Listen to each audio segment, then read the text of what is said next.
Before we get down to how Lemuria looked, have you ever wondered where the subject of ancient Lemuria really came from? Some legends tell the story of the lemurs as though they met with them directly or had scrolls passed down from their heavenly ancestors. On the other hand, scientists fight these ideas as a whole and argue that Lemuria is a figment of people's imaginations that quickly spiraled into a movement. The question is, who is lying? Is Lemuria a true tale passed down, or a fake revelation to certain tribes? Or does science have an upper hand regarding this continent? There is only one way to find out.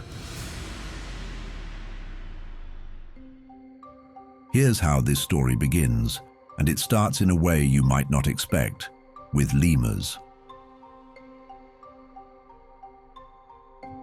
In 1864, an English zoologist named Philip Sclater noticed something that didn't make sense. Lemur fossils showed up in Madagascar and in India, but there were no fossils in between. Not in Africa, not in the Middle East, just Madagascar and India, separated by thousands of miles of ocean. Sclater asked the obvious question: how did the same species end up on opposite sides of the Indian Ocean? His answer seemed reasonable for the time. There must have been a land bridge, maybe even a whole continent connecting them.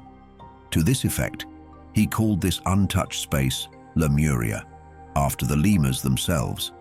Before long, other scientists jumped on board, starting with the naturalist Alfred Russel Wallace. Wallace studied animal distribution across Southeast Asia, and to his surprise, he found the same puzzle. He noticed identical species separated by vast stretches of water with no way to cross. Right after Wallace was geologist H.F. Blandford, who looked at fossil plants in India and South Africa and saw such striking similarities. The results were so alike that in 1875, he admitted that only a direct land connection could explain this. At first, this evidence seemed too solid to ignore. In the late 1800s, deep-sea explorations found underwater mountain ranges in the Indian Ocean. That is, massive ridges that rose thousands of feet from the ocean floor.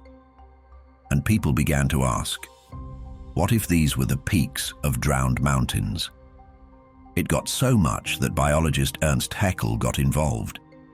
In his work, The History of Creation, he suggested that Lemuria was probably where the human race first evolved. For a moment, it looked like Lemuria might join the ranks of accepted scientific theory. But then plate tectonics came along.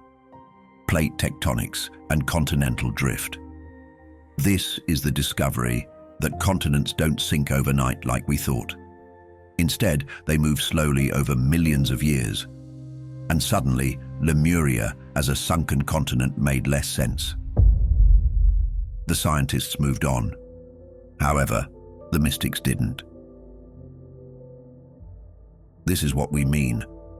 While geologists were abandoning Lemuria as a scientific hypothesis, occult researchers were just getting started. And they claimed to have access to something the scientists didn't: ancient records, spiritual archives. Some called them the Akashic Records, a cosmic library containing the complete history of everything that ever happened.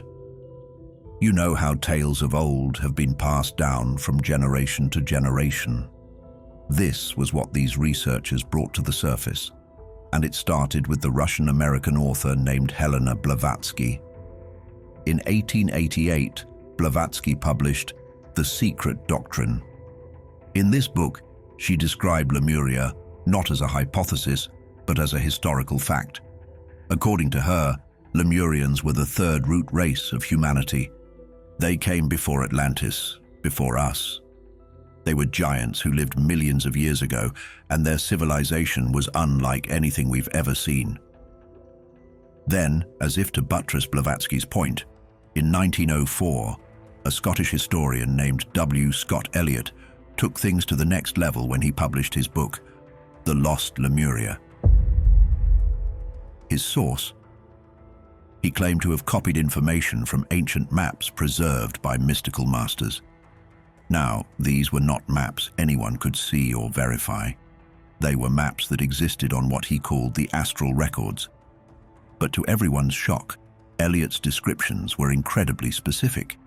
He gave coordinates, drew detailed maps, described the landscape, the people, and even the animals that lived in Lemuria. How crazy is that? Really crazy. But this is what makes Elliot's book interesting. One look at his descriptions, and researchers saw that he wasn't just making wild guesses.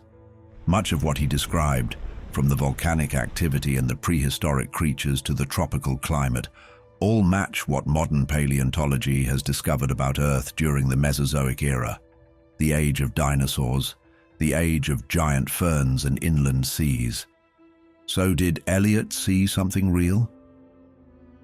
Or was he just a very good guesser who happened to align his mystical visions with actual geological history? The question haunted researchers for over a century. Because if Lemuria existed the way these mystics described it, then everything we think we know about human history is incomplete, maybe even wrong. According to the accounts compiled by Scott Elliott and other researchers, Lemuria wasn't some modest island chain. This was a colossus of a continent. Picture this. Starting near where the Cape Verde Islands sit today, off the coast of West Africa, Lemuria stretched in a massive arc across the equator.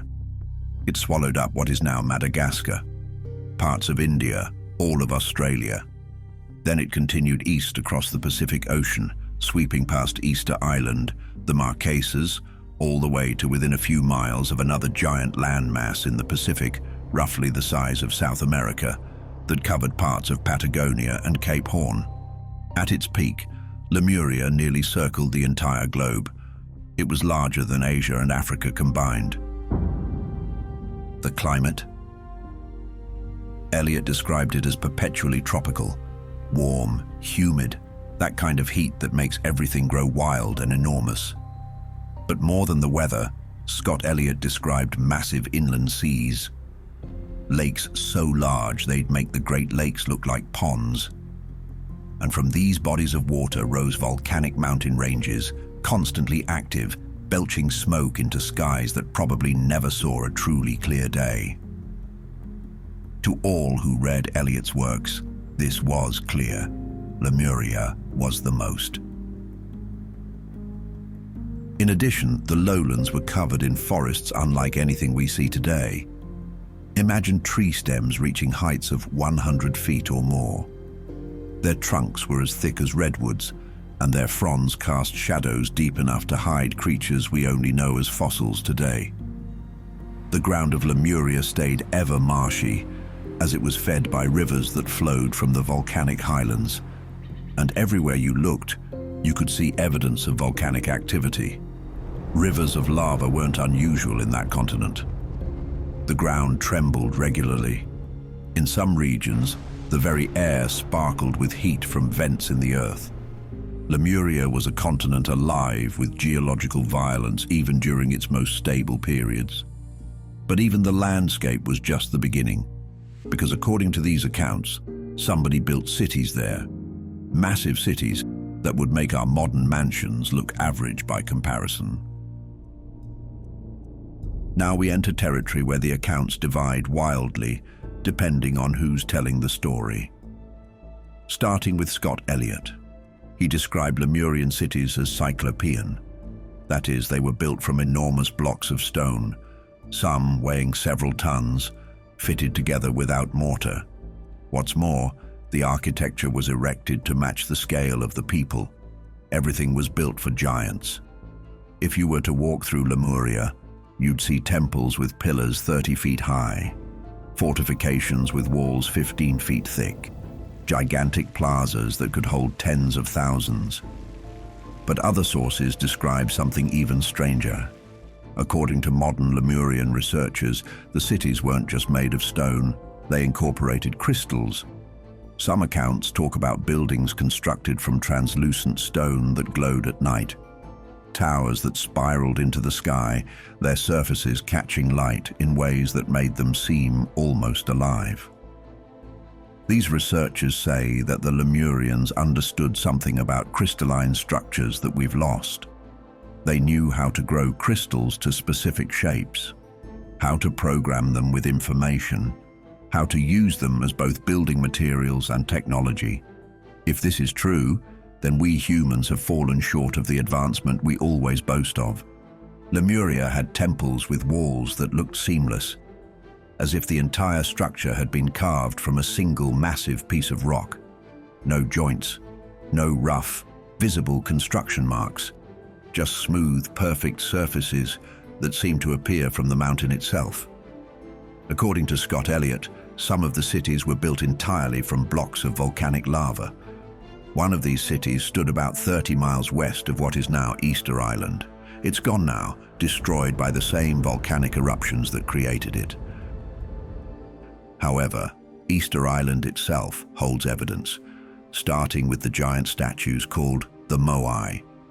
They stand at a jaw-dropping height of about 30 feet tall. But that's not the most surprising thing about these statues. It's that they were carved with primitive tools, but they still fit with remarkable precision. According to Elliott, this was no mistake. They were portraits, actual representations of the Lemurians who carved them, or perhaps their ancestors from an even earlier age when the race stood taller. Think about that for a moment. Statues that reach nearly 30 feet in height, carved to represent the people who made them. Not gods, but themselves. Or else, how could normal humans have built such statues at that time?